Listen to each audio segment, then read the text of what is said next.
अस्सलाम वालेकुम। अब हम जाते हैं वेजेस वाले सेक्शन में। वेजेस या सैलरी कह लें इसे, कि अगर कोई आपने लड़के रखे हैं, कोई वर्कर रखे हुए हैं, तो आप उनका रिकॉर्ड भी यहाँ पे मेंटेन कर सकते हैं। सेम उसी तरह जैसे आप पिछली स्क्रीन पे देखते हैं, वहाँ पे आप इंपोर्ट एक्सपोर्ट के आपको ऑप्शन थे, डिलीट का ऑप्शन था, यहाँ पे भी आपके पास ये सारे ऑप्शन हैं।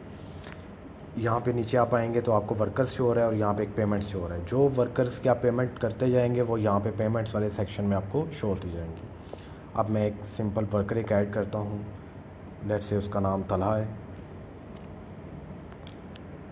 इसका मैं रोल असाइन कर देता हूँ, शेफ़ कह लें, या कोई भी वर्कर का रोल आप लिख सकते हैं। मैं यहाँ सिंपल वर्कर ही लिख देता हूँ। फ़ोन नंबर ऑप्शनल है।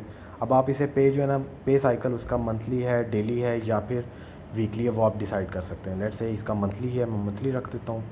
उसके बाद जो उसकी वेज रेट है, जो भी आप उसे मंथली दे रहे हैं, मैं यहाँ पे वो लिख लेता हूँ। 30,000 उसको मैं मंथली दे रहा हूँ। और इसके बाद आपने बस बाकी ऑप्शंस इग्नोर करने और इसको सेव कर देना। अब ये आपका वर्कर ऐड हो गया। अब आपको टॉप पे देखें शो हो रहा है कि मंथली एस्टिमेट जो आपने वर्कर्स को पे करना है वो यहाँ पे शो होने लग जाएंगे। जो आपने ऑलरेडी पे कर दिया हुआ है अपने वर्कर्स को, वो यहाँ पे पेड वाले सेक्शन में शो होने लग जाएगा। अब बिलफ़र्ज़ आपने इसको पे किया है। अब आपके पास ये भी इसमें ऑप्शन है कि आप इसे ज़्यादा या कम पे कर सकते हैं। ज़्यादा या कम पे करने की सूरत में आपको सिस्टम बता देगा कि आपने इसकी रिमेनिंग अमाउंट इतनी देनी है। अब लेट्स से मैं यहाँ पे इसको फ़िलहाल 30,000 ही दे देता हूँ। अब पे पीरियड में यहाँ पे शो हो रहा है कि जुलाई की पेमेंट दे रहा हूँ इसे मैं। किस दिन को दे रहा हूँ, यहाँ पे नीचे डेट शो हो रही है आपको। फ़िलहाल जो डेट है वही मैं रहने दे रहा हूँ और इसको रिकॉर्ड कर देता हूँ। अब जैसे ही आप पेमेंट करेंगे, यहाँ पे देखें पेड इन पीरियड यहाँ पे आपको शो हो रहा है।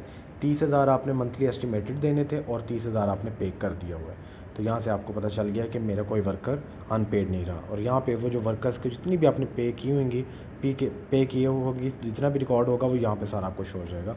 इवन आप यहाँ पे फ़िल्टर भी लगा सकते हैं।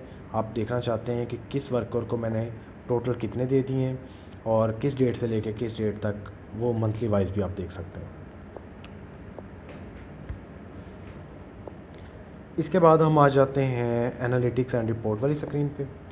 यहाँ पे आपको जैसे डैशबोर्ड में चीज़ें कुछ शो हो रही थी, यहाँ पे डिटेल में आपको शो होंगी कि आप यहाँ पे देख सकते हैं कि 7 डेज़ की मेरी प्रोग्रेस क्या चल रही है, 30 डेज़ की प्रोग्रेस क्या चल रही है, या 90 डेज़ की प्रोग्रेस क्या चल रही है। अब 7 डेज़ में आते हैं कि मेरी 7 डेज़ में नेट सेल्स कितनी हुई है, मुझे उसमें ग्रॉस प्रॉफिट कितना हुआ है, और इसके अलावा मेरी अगर कोई परचेजेज़ है वो कितनी है, और उसमें मेरे जो एक्सपेंसेस हुए हैं वो कितने हैं।